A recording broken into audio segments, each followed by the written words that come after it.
I joined Concern in 1998 and started working in the Rohingya refugee camp in Cox's Bazar. Rohingya refugee, there was an influx in 1991, and Concern started responding that, and there are 2 camps remaining. Concern was still working over there. That Concern was the last organization. He's continued to work over there. And when I saw Concern is looking for someone who can go over there and support their health and nutrition program, then I took that opportunity. I went over there and started working. And over the years, I worked in different programs, both development program and supported and took part in many different humanitarian responses, and gradually developed myself to lead the organization. In fact, it was my my ambition. I wanted to lead an organization so that I can really lead people, can guide people to make some changes. That's how over the year I worked through the experience and my own learning, investment in learning, that helped me to come to this position.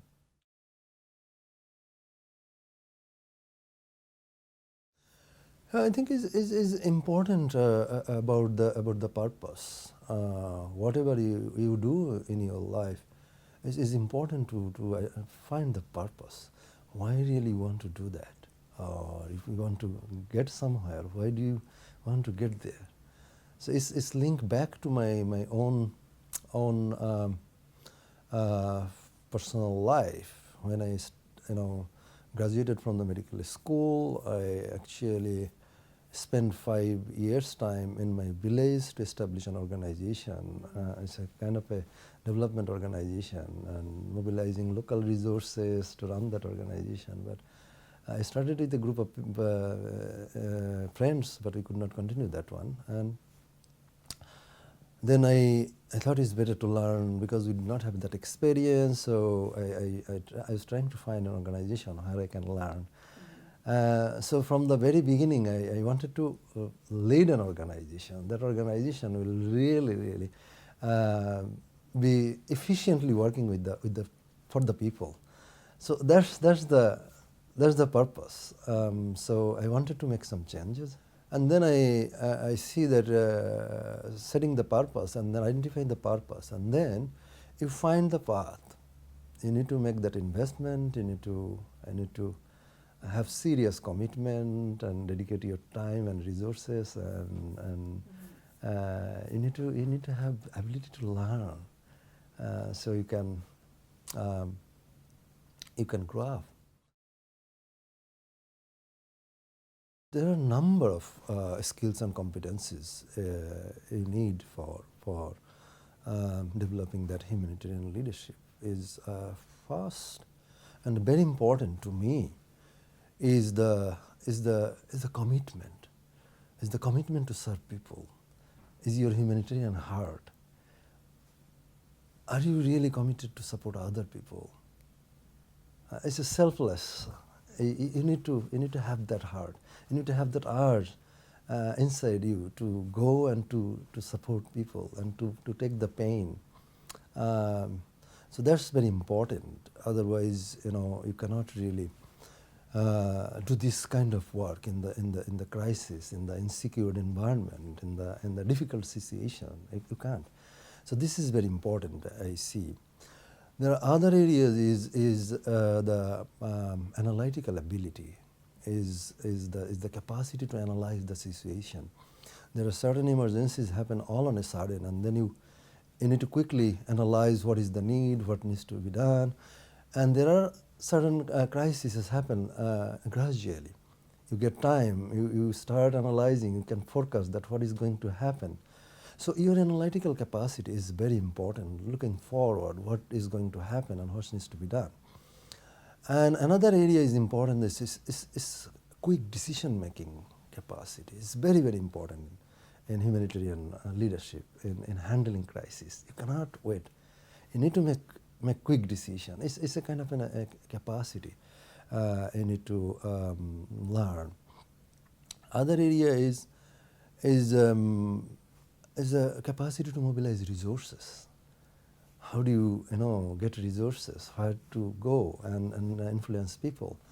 And also leading a team. How do you lead people? How do you inspire people to respond, to get the job done? And other area is the collaborating with other agencies, working with other agencies. It's not that they're working with you. You are direct line manager. It's other organizations, other head of organizations, other technical experts. So working with them, working with government. So this is another set of a skill you need. It's important in any humanitarian response.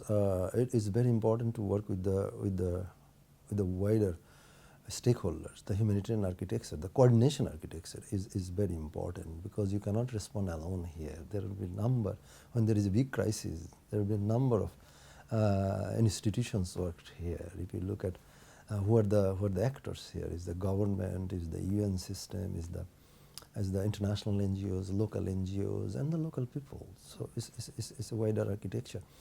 And in the Rohingya crisis, when the crisis was looming and the people, there was crackdown in Myanmar, and people are forced to leave, and then when the people started coming in,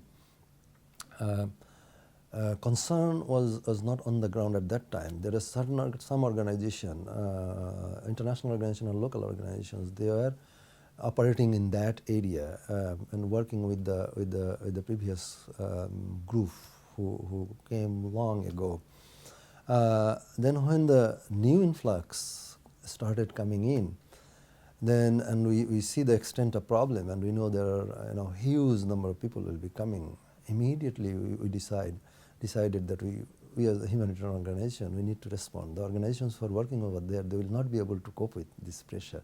They will not be able to support this huge number of displaced population. So we decided to move. And when we decided to move, there are a number of challenges there. So you need a government approval to go over there. So you need to communicate with the UN system. You need to go to the other international NGOs, what they are doing over there. You need to talk to the local agencies and local authorities on the ground.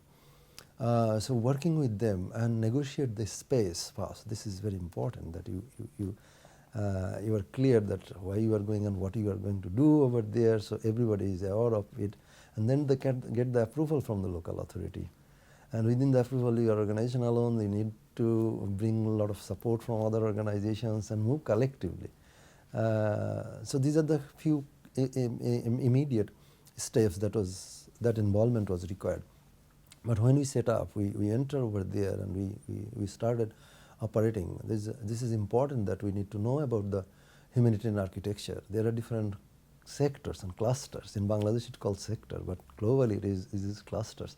You have your different sectoral clusters, like nutrition cluster, and food security cluster, logistic cluster, and different cluster you have. Wash cluster. You need to engage with these clusters, because decisions are made there with all the agencies, who will do what, which camp they will be working, and how different services are mobilized in a camp. So this is important. Otherwise, you cannot work alone. If you are not at the sectoral meeting or cluster meeting, you cannot really independently alone cannot work. So this is important area of engagement at the sectoral level. It's very important when the first thing you need to understand what is the problem, or what is the challenges, or what are the opportunities. How do you know that one? Then you need to engage with the people. You need to learn. You need to listen to people to get those Otherwise, as a leader, you are not doing things. You are not really thinking alone. If you think alone and if you try to do things, you'll obviously will create a mess. It's important that you get the right information, you pick the right problem and the opportunities, and then engage people to find the solution. What could be the solution? And get the wisdom of people.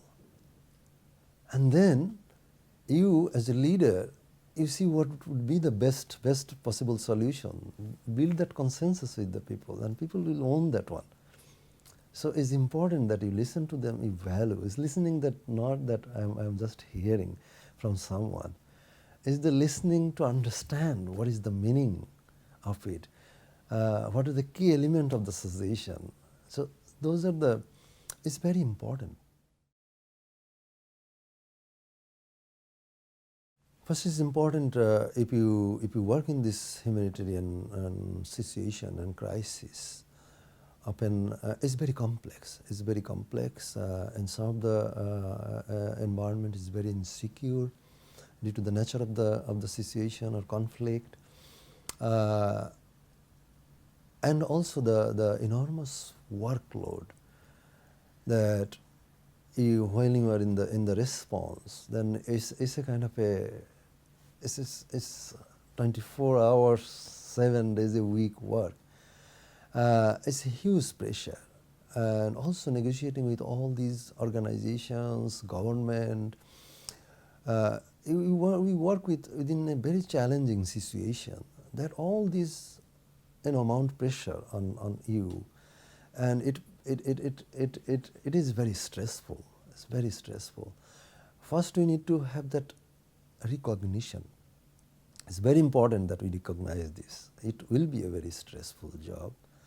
It will really it would be a huge pressure on anyone, and also when you are working with that within that crisis, when you see people are suffering, and the need is enormous, when you see on the ground, it has huge psychological pressure on a person. From two ways. One is the pain. You see the suffering that affects a human being, and another is there is an urge. You will get that urge that you want to solve the problem immediately, which is often is not possible. So you try to do as much as you can. That really creates a lot of pressure. It's very important to understand that and acknowledge that. And then it's important that you take care of yourself and you take care of staff. It's very important to find time to take rest. Often there is a pressure that you cannot take rest, you continue to work. But it's important that you take rest, you take food, take care of your health. And also it's very important to, after a certain period of time, you need to take leave, you need to get that break. It's very important. Often we miss that point. Even for the staff, we need to allow them to go for a break. Often we need to motivate them and influence them to go for a break. Otherwise, they will just burn out, and they will get into trouble, health issues, and there are other issues as well they will experience. So it's important to take care of this stuff, and also it's important that among the managers, we need to build that skill, that how stress, how it affects the people.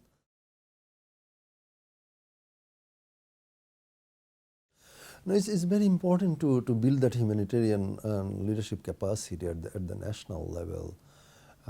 If you see any response, you need to understand the context first. So who knows better? Is the people who are living there, or the people who knows the context better. It's not that international staff, flying there. They don't know, they don't feel. So it's important that we need to bring the local knowledge first. Second is Ultimately, is the local organizations and the local staff. They take the burden of that response. Initially, probably all the response was set up by international actors, but when it goes on, it starts, and we engage local staff. Most of the responses are done by the local staff. If we don't build the capacity among them, the quality of the response will not be good. We will never be able to maintain that quality, and you cannot really bring hundreds of international staff from other countries who do not know about that country context and the problem well. They might have technical expertise, they might have some other expertise, but due to lack of contextual knowledge and understanding, they may not be as effective as the local staff and local staff could be. So it's important to invest in our local capacity. And for that investment, you need to have those systematic training process. As I said, it will not happen by reading a book. You need to put them into the system, train them, put them into the field, help them to learn. There is also requirement for mentorship from the experienced people who knows. They can guide them, they can help them. So it needs a kind of a comprehensive approach of building that capacity among the national staff. It needs a commitment, it needs resources, and as we are international agencies are supporting this localization agency. Actually, we have been doing this for quite a long time, but now the push is for a systematic and sustainable development of local capacity. It needs resources, it needs commitment. Then we can achieve that.